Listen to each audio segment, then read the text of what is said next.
隻蝦咧咬開之後仲要汁㗎，而且咧唔係嗰種細蝦咧，仲有呢個擔麵，價錢大家估下幾錢？只需要12蚊。當食過咁多辣嘢之後咧，我就嚟試下呢一個啦。你睇上邊有隻熊貓造型嘅喎，就係呢個包師傅啊！咁啊排隊排到咁，我係好中意食佢哋啲嘢㗎。嗰啲蛋撻又好食啊，真係值得一試。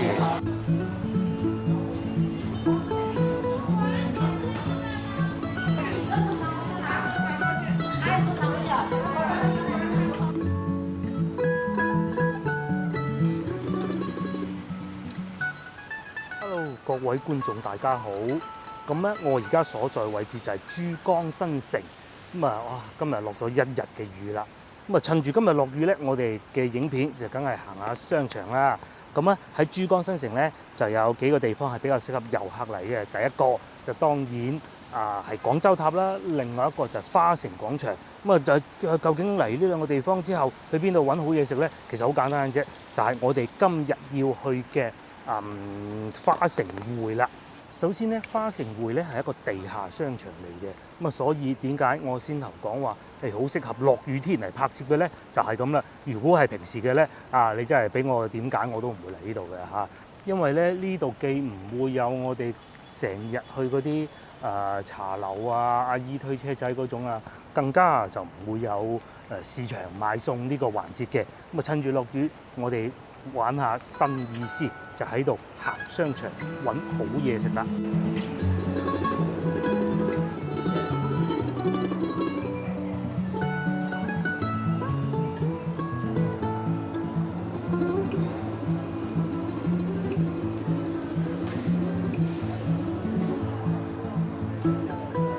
首先咧，如果大家因乜嘢事要嚟到花城匯行商場咧，其實好簡單嘅啫，就係如果你去完廣州塔之後，又揾唔到好嘢食，又想揾個地方坐一坐，食啲嘢嘅話咧，其實嚟花城匯就係一個好好嘅選擇啦。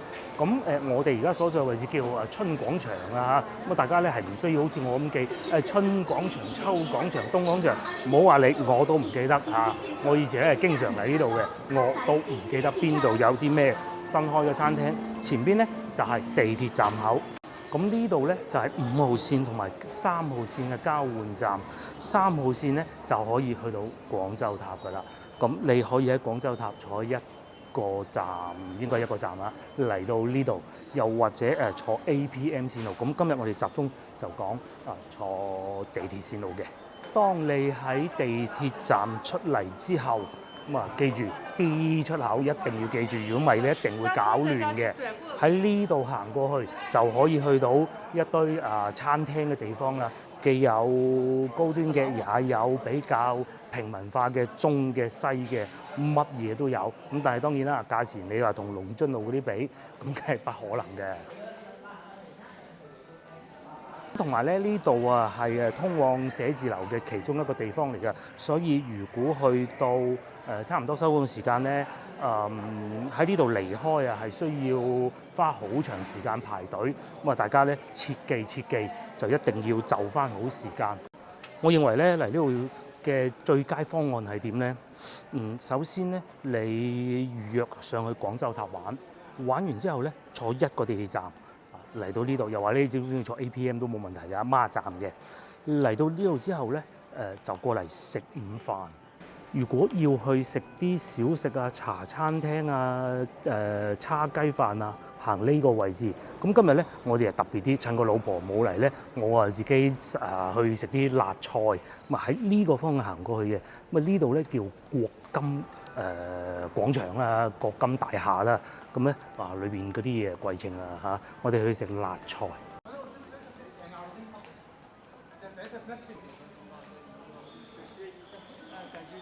喺國金天地呢度咧，有好多嘢食啊，譬如前邊見到呢個常來小聚啊，米芝蓮啊，大家可以一時如果中意食粵菜嘅話，其實都幾好嘅。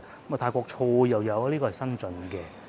仲有披薩啊，又或者半島名軒啊，呢個咧真係大家萬萬都諗唔到。我哋之前去大沙頭食過一次嘅，咁嗰度應該係總店嚟㗎，幾好㗎嚇。咁至於我咧，今日就試下呢個啦。其實係咁嘅，我以前成日食嘅，咁啊，但係呢啲咧同老婆嚟咧就大可不必啦。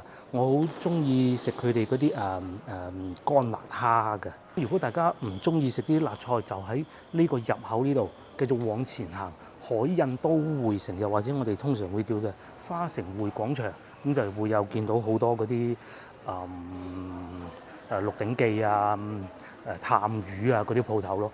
咁啊，至於上去國金天地咧，喺呢度上去嘅。嗱，喺國金天地呢度咧就好多好嘢食嘅。咁我哋要去嘅川國演義咧喺4樓嘅，就喺常來小聚隔離咁同屬4樓又會有太熱酸菜魚啦、泰神啦，再上樓上嘅半島名軒啦。咁啊上4樓5樓係最多嘢食啦。咁當然樓下都有嘅，甚至乎仲有友誼超市添，同埋仲有呢個勁啊！近期最紅佢啊茅台嘅，哎呀嗱好啦，我又揾到座位啦。咁由於咧而家時間太早啊，先至啱啱夠5點，所以餐廳得一台客人嘅啫。咁啊，我係諗住早啲嚟就唔好阻住人哋嘅。咁餐廳環境就非常之大嘅，同埋咧呢度咧又坐得夠舒服嘅。咁佢哋工作人員喺度 briefing 緊咧，我哋唔好阻住人哋啊。咁又嚟到眼花繚亂讀餐牌時間啦，話説係咁嘅，因為啲新派嘅餐廳咧，大多數都係數碼點餐嘅。咁咧，我咧就百般要求之下咧，就攞到一個餐牌。首先咧，今日因為得我一個人點嘅嘢咧，就肯定唔會太多。咁啊，但係都同大家睇下酸泥白肉咧，即係肥肉啦，因為比較肥肉。咁如果唔怕食嘅觀眾咧，其實可以考慮嘅。口水雞我都見有人食過，食到好滋味嘅。不過但係我未食過嚇。咁啊，仲有燒焦四川松花皮蛋。如果要作為一個餐前小菜，應該係比較正宗，因為我聽我以前啲四川同事講過。仲有小黃魚、小酥肉啦、五香牛肉啦，又或者涼拌糖蒿。咁至於辣菜方面咧，就有呢啲選擇啦，因為佢係用湯浸住嘅，我不是太喜歡呢一種嘅嚇。咁59蚊一份細嘅，如果人多嚟嘅話，就試下也不妨啦。咁仲有呢個喜從天降水煮，即係水煮魚啦嚇，98蚊細份。酸菜鱸魚68蚊細份，大家千祈唔好睇見佢，哇裝修到咁勁，又喺珠江新，其實真係唔算太貴嘅。就算你鮑魚香鍋都係78蚊5隻，如果你係攞米芝蓮嗰啲呢啲加個1字喺前邊都夠膽啦，係咪先？咁所以點解我成日會嚟就係咁解啦。咁至於呢邊咧，仲有啲熱菜，同埋呢個我知道係好出名嘅，攞啲冰鎮住嘅咕嚕肉啦嚇，又或者紅燒肉，紅燒肉應該係甜口啲嘅，水煮牛肉都有。咁啊再嚟仲有呢個烤羊肉串都勁喎，同埋呢個如果食四川菜都可能係必點㗎嚇，麻婆豆腐。咁至於我咧就通常係會咁嘅，會叫一個辣子蝦加一啲配料落去嘅。如果係都要食一啲比較貴嘅咧，仲有呢個㗎，辣子波士頓龍蝦包，你未試過啊？係嘛？又或者紅燒肉炆鮑魚都係108蚊，其實真係唔算太貴。甚至乎仲有呢個唔好以為佢哋係川菜唔掂啊，其實幾好㗎，148蚊半隻，咁配料各種都係齊嘅。至於我咧都係選擇掃碼落單啦，落單再同大家慢慢講。用手提電話掃碼咧選擇仲多喎，喜從天降嘅煮石斑，即係水煮魚啦，煮石斑喎。咁仲有牛肋條啦，佢哋呢度唔係淨係辣菜㗎。譬如咧，我哋喺嗰張餐牌紙上邊見唔到燉雪梨、燉豬脷又有啦，海帶蓮藕海帶煲龐體又有啦，甚至乎呢個售罄咗嘅礦泉水松茸老雞煲，個送上嚟咧就係呢個香酥辣子明蝦，咁出18蚊一份嘅。咁我仲記得咧，我大概1年之前嚟嘅時候食咧，佢係用個缽上嘅，咁然之後咧仲可以加料嘅。記得當時我係要一個田雞辣蝦煲啊，有人食呢個啦，我唔記得咗。咁蝦其實係一樣嘅啫，講清楚先。大家千祈唔好睇見咁多辣椒會嚇到你驚。其實咧乾鍋就會冇咁難以接受嘅。然之後咧蝦就肯定係開咗背嘅啦。咁肯定亦都係有走過油嘅。咁咧如果唔係好介意，其實成日等落口食就得嘅。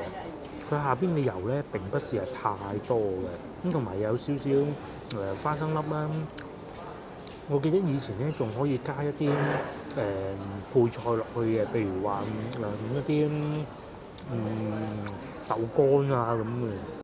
不過重點咧係隻蝦嘅啫，炸得夠乾脆，但係咧又唔會話死死實實啊，好乾嗰種嘅，脆得嚟又唔會好乾。咁啊蝦頭你可以唔食嘅啫。觀眾就會話哇太辣頂唔順個噃，咁咧喺呢個時候你就需要一碗冰粉啊，幾可愛。我成日講下呢度啲嘢價錢唔貴，呢兜幾錢？12蚊嘅。咁佢仲有一杯嗰啲飲品，又係叫做冰粉嘅。呢個係我第一次食嘅，之前都未食過。咁啊佢怕辣啊，用呢個嚟配搭最好咯。哦，謝謝。咁再嚟咧，仲有呢個擔擔麵，價錢大家估下幾錢？只需要12蚊嘅啫。咁你話你來下邊地鋪都有啦，又有呢度商場嚟啊。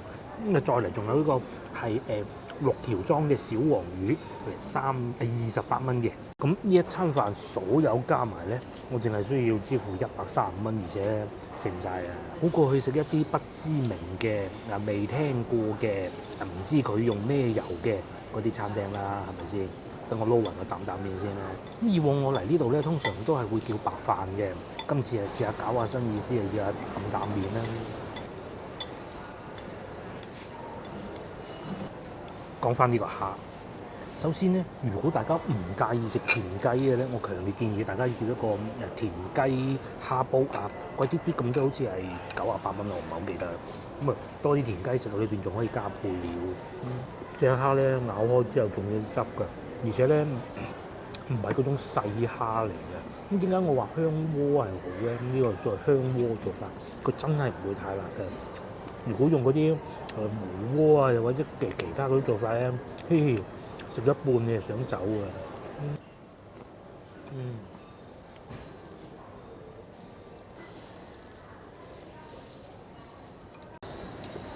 接落嚟試下小黃魚，我第一次食嘅。其他有啲川菜餐廳我梗係唔敢食啦，點知正唔正宗啊？呢度咧應該就可以嘅。唔識食係咪成條等落口啊？哇！如果唔中意食辣嘅觀眾嚟到呢度咧，呢味必點啊！好鬆脆啊個外皮咧，就係咁樣。佢啲骨又唔算好硬嘅，佢有少少似我哋廣東菜咧九肚魚嗰種做法嘅。九肚魚就係一嚿魚肉醬外邊炸包咗啲嘢，一啖吞落去就冇咗。呢個就唔係嘅，有魚肉俾你慢慢咬，有魚骨俾你慢慢咬。佢又未至於話九肚魚嗰啲咧，成條吞得到，咁你要慢慢咁樣切啲肉出嚟，應該係咁食啩。同埋咧，佢係我落蛋先炸噶嘛，又唔會話好油膩嘅喎，喺下邊冇話一滴一滴油滴出嚟嗰種嘅喎。6條28蚊，抵食，真係抵食。接落嚟試下擔擔麵啦。咁其他嗰啲食唔晒咧，因為佢冇話有啲水啊，各種食唔晒，打包翻去都可以繼續食嘅。擔擔麵咧就我一人獨享啦。撈勻咗擺咗一段時間之後咧，冇嗰種搭住嗰種感覺，我唔係太中意嗰種感覺。咁喺呢個時候咧，你個口咧已經有少少麻麻地。其實咁嘅川菜咧，其實唔辣嘅，係麻嘅。唔知大家有冇食過擔擔麵？我咧如果係外省嘅麵之中，我中意食湖北嘅熱乾麵嘅。咁啊食起身有少少唔同嘅就係呢度麻醬少啲，但係都食得到好濃嗰啲，應該係花生醬吧。咁始終咧，我哋廣東人係並不擅長做呢啲唔知我食法算唔算正宗？再氹你都講多次啊！大家睇住咁多辣椒咧，其實真唔辣嘅。咁啊嚟到而家呢個鐘數咧，5點半咁啊，客人就並不太多，始終都係商業區啊，唔同話分到龍津路嗰啲咧，你5點半去到分鐘冇位都夠膽嘅。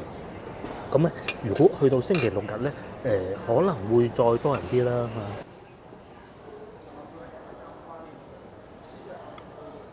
嚇。嗱，當食過咁多辣嘢之後咧，我就嚟試下呢一個啦。你睇上邊有隻熊貓造型嘅喎，咁係吉祥物啊！熊貓係嚟自四川㗎嘛，咁啊睇見綠色嘅冰粉嘅喎，咩味咧？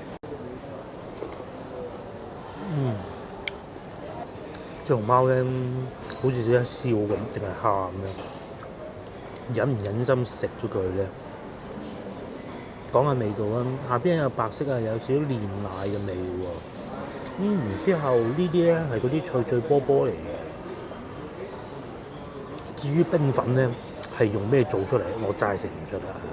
係唔係真係好解辣咧？我又覺得未至於啦。如果氹小朋友咧用呢個好，但係如果好似我哋咁成人咧又怕食辣咧，可能直接個冰粉一杯杯佢就好啲。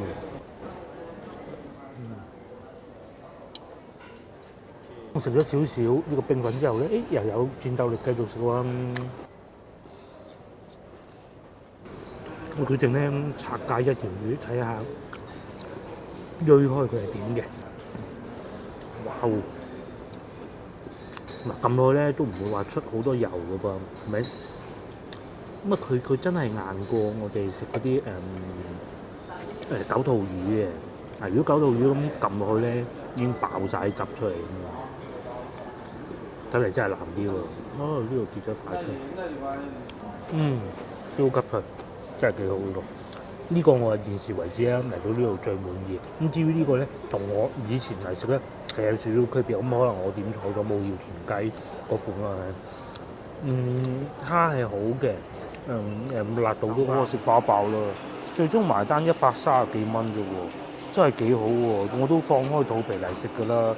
咁啊係，我冇叫啲貴嘢，但係大家唔好唔記得喎，呢度係廣州第2高嘅一座大樓嚟嘅喎。咁同埋咧呢層都幾多嘢食啦，常來小聚啦，肉蟹煲啦，常來小聚已經有等位啦，而家啱啱夠6點啦。對面啊仲有順德菜啦、枝竹樓啦，甚至乎仲有太怡酸菜魚啦，又或者對面嘅都係常來集團嘅餐廳啦嚇，幾多嘢食喎！呢度仲有意大利菜添。即係千祈唔好以為咧呢棟樓咧食啲嘢好貴嘅，其實唔好俾佢嚇咗。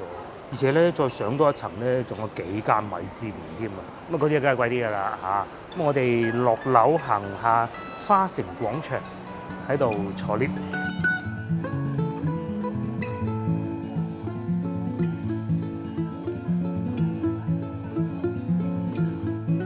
嗱，當我哋食飽飽之後咧，咁啊梗係揾啲風景睇下㗎啦。咁依家咧就教大家點樣去睇廣州塔嘅。咁有2個辦法，第一個就好似先頭我講嘅咁，坐地鐵喺呢度翻出去，呢個位置行翻出去就係地鐵站嚟㗎啦。喺呢個方向過去咧，其實就係去地鐵站嘅方向。5號線、3號線就坐3號線，但係咧而家呢個時段咧就超級多人嘅，因為咧點解咧？全世界都喺度放工，咁一定係會有限流㗎。咁第2個辦法咧就唔使錢嘅嚇，喺廣州塔花城匯廣場望過去。咁如果大家好似我咁咧，有好嚴重嘅畏高症咧，其實你再俾翻錢我咧，我都未必上去。唔好意思，我又真係上去一次。但係你話靚唔靚咧？如果你咁啱就翻嘅時間係夜晚黑嘅話咧，其實梗係唔上去會好睇啲。但係如果朝頭早喎，咁既然咁貴，機票翻到嚟廣州上下去有不妨嘅。咁再嚟啦，你會見到一紮嘅奶茶鋪啦嚇，就係所有講得出嘅都有㗎啦啊！呢間係新嘅，喜茶又有啦，甚至乎咧連呢一個我以前嚟到咧珠江新城花城會最中意食嘅，佢係手握壽司嚟嘅大雄冇埋啦。咁咧仲有好多好似呢啲牛腩粉啊、牛肉粉嘅，都食得過嘅茶餐廳嗱。但係呢個咧就真係大家一定要留意住啦嚇，就係呢個包師傅啊。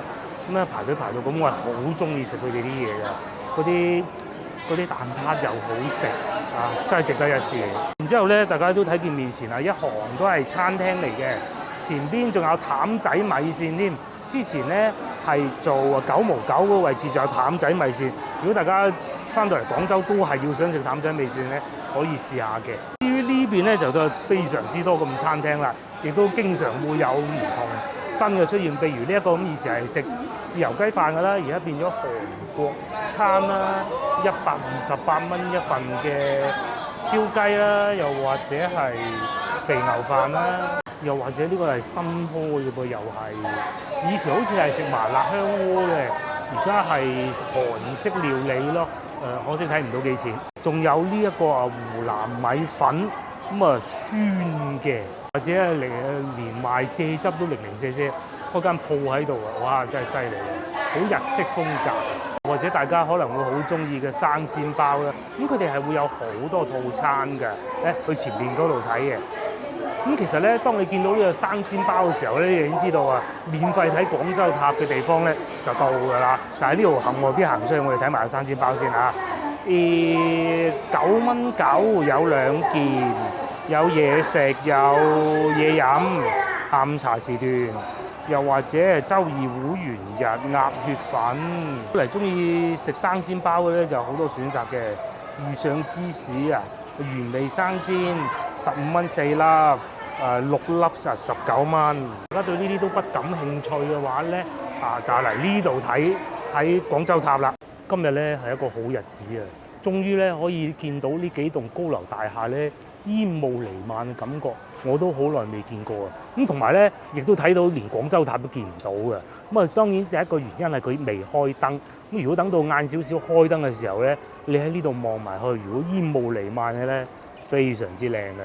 咁再嚟咧，啱先我哋食嘢嗰棟樓係呢度啊，係啦，冇錯，應該係呢度嘅。咁至於花城匯就梗係唔會咁得咁細㗎啦。如果大家嚟到呢度之後咧，你要慢慢行慢慢揾咧，係好容易蕩失路嘅。一定要睇啱嗰間就入去食啦。咁啊嗱，有鹿鼎記啦，有牡丹樓啦，又有呢個上次我哋喺江南西嗰度亦都見到嘅炒黃牛肉啦、太二酸菜魚啦、壽司郎各種都有嘅。咁呢度如果以前我嚟嘅時候咧，我最中意食佢哋嗰個烤羊肉串嘅。咁又有奶茶啦，又有呢啲螺絲粉啦，對面咧就重慶小麵啦。咁咧同埋呢度啊，佢哋有啲餐廳咧唔係淨係貨遊客嘅，佢好似呢咁咧，其實佢哋係可能係 sales 姐姐啊，又或者係成邊寫字樓工落嚟食飯嘅，係啊，啲咁高嘅寫字樓上邊好夜先收工啊嘛，係咪先？係有潮州牛肉粿條啦，又或者呢啲潮州嘅老鵝啦，湖南飯米飯啦，咁呢一段咧大多數啊都係食呢啲快餐嘅嚇，龍薑豬腳飯咁，所以咧如果遊客嘅你咧，我就不是太推薦啦。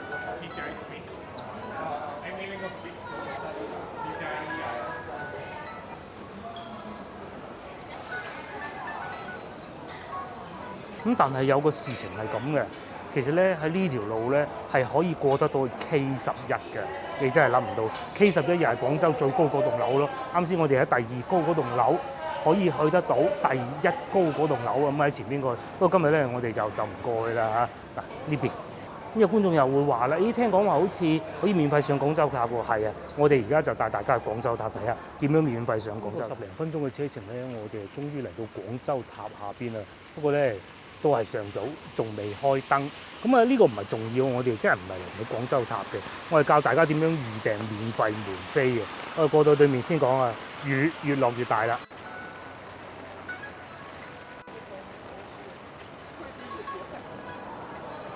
首先講清楚先，呢個免費嘅門飛咧係長者優惠嚟嘅。咁有觀眾又會問：哎呀，咁會唔會淨係限於廣州居民本地人嘅咧？係唔會嘅。我亦都問過啦，只要你嘅旅遊證件係達到65週歲以上嘅咧，就可以預約得到㗎啦。咁如果係60歲以上咧，就半價。首先咧，你喺 WeChat 裏邊就揾到呢個叫廣州塔嘅，記住係公眾號，唔係小程序。咁然之後一打開咧，你就見到呢一堆嘢。咁撳下邊預訂門票，預訂門票，咁啊一路撈，然之後咧呢度喺個腳呢度啊撳預訂門票。咁你見到一紮金額咁啊，呢啲咧要錢嘅最好唔好啦嚇。你揀免費票咁咧就得㗎，咁啊冇理由揀今日㗎，係咪先？嗱嚟到呢度咧，大家一定要留意啦，千祈咧一定要預鬆啲時間。譬如話你想訂朝頭早，聽日朝頭早9點半喎，唔好意思啦，已經售罄。咁啊，即使係聽日嗱，所有時段都售罄嘅，咁你就可以揀翻一個你合適嘅時段啦。嗱，一樣都係售罄嘅。咁啊，所以咧呢個咧一定要設計好時間啦。譬如話我哋揀星期一啦，閒日啊，朝頭早咁先算啦。咁就已經跳得到嚟㗎啦。當你見到呢個立即購買，你咁梗係點入去啦。咁然之後咧，佢就會叫你呢度有一揀啦，填你嘅姓名啦、護照啦、港澳居民往來內地通行證即係回鄉證啦嚇。咁換言之咧，即是話你哋只要填到呢一堆嘢咧，就可以上到廣州塔㗎啦。作為一個資深嘅窮遊愛好者咧，最佳辦法應該係咁嘅，我認為。一定你要就好個時間，譬如話你打算下星期翻嚟咁先算咯，因為佢預約嘅時間咧係好長嘅，你可以預約整個9月任何一日都得嘅。你就翻啱個時間佢揀朝頭早嚟，因為朝頭早上去咧，其實佢唔限你喺上邊幾耐㗎，咁2個鐘、3個鐘就得啱時間。然之後咧喺度坐 APM 去到我哋先頭嘅珠江新城啦，又或者甚至乎你去天河城都係得嘅。又或者你有親戚朋友喺廣州喎，咁佢未夠65歲，未有呢個優惠嘅，咁但係咧又想一齊感受下呢個廣州塔咧，咁就可以咁做啊！你買一張飛或者買2張飛，起碼有1個係免費啊嘛，咁係一個唔錯選擇嚟嘅。咁當你買咗飛之後咧，就喺前邊嗰個西售票處嗰度。咁咧攞出你嘅旅遊證件啦，同埋手提電話嗰啲曲啦，咁俾佢掃就得㗎啦。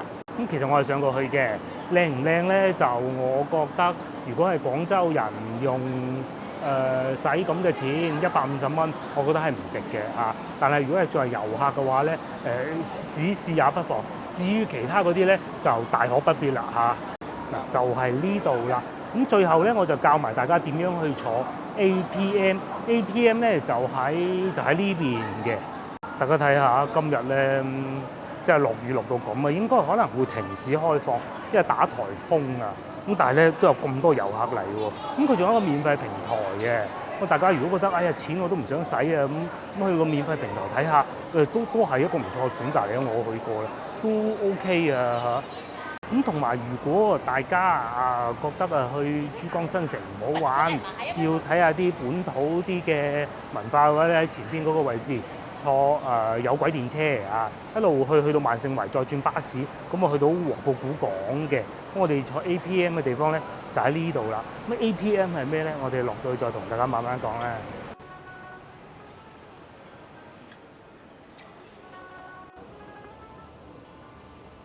嗱，我哋面前呢度咧就係3號線同埋 APM 嘅交換站啦嚇。咁咧佢哋係唔會聯乘嘅，唔會聯乘即係咩意思咧？你要喺3號線出嚟，再坐 APM 喺呢度咧可以去到珠江新城2個站都可以嘅。我哋入站先，過咗安檢之後咧，一邊可以去坐地鐵，一邊就可以嚟坐 APM。咁咧佢哋都係會用羊城通可以拍到卡入站嘅，咁不限距離。2蚊一次。APM 咧係一個無人駕駛嘅列車嚟嘅，咁佢似地鐵嘅，但係咧就車廂係會比較少。咁喺APM 可以去到邊度咧？我哋而家就喺呢個站。咁 APM 咧係可以去到好多地方嘅，2蚊雞啊！你中意坐幾多個站都得。可以去到臨和西啦，體育中心南啦。天河南啦，天河南咧即是話去到天河城嗰個方向啦。咁至於珠江新城先頭我哋經過花城匯咧，就係花城大道啦。喺呢度咧大概需要10分鐘左右啦，咁去得到我哋啱啱去到嘅花城匯嘅啦，咁可以品嚐一個咁高級嘅午餐啊嘛。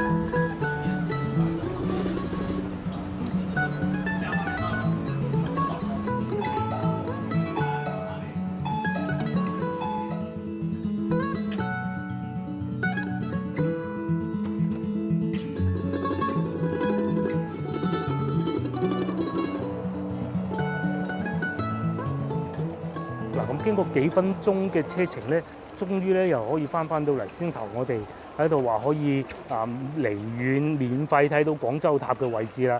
咁可能唔知真係今日打颱風嘅原因係落雨啦嚇，所以廣州塔就冇開燈嘅。咁如果各位觀眾翻到嚟嘅時候咧，就一定要留意住天氣預報啦。咁呢度咧就係先頭我哋入去嗰個位置話好多餐廳，但係咧就近寫字樓嗰邊咯。咁呢一邊咧就翻過去坐地鐵嗰邊嘅。哇，好啦，由於天氣實在不似預期啊嚇，咁今日呢集影片係比較特別嘅。希望天氣快啲變好啦嚇，又可以同大家去外邊遊玩嘅。下集見啦，拜拜，我要返。